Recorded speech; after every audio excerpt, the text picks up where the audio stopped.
karonarakaiyaiva kulagnanam kulasyata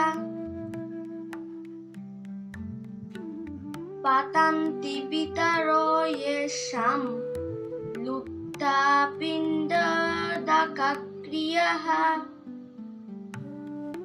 অনুবাদ। বর্ণ সংকরের উৎপাদন বৃদ্ধি হলে কুল ও কুলঘাতকেরা নরকগামী হয়। সেই কুলে পিণ্ডদান ও তর্পণ লোপ পাওয়ার ফলে তাদের পূর্বপুরুষেরাও নরকে অধঃপতিত হয়।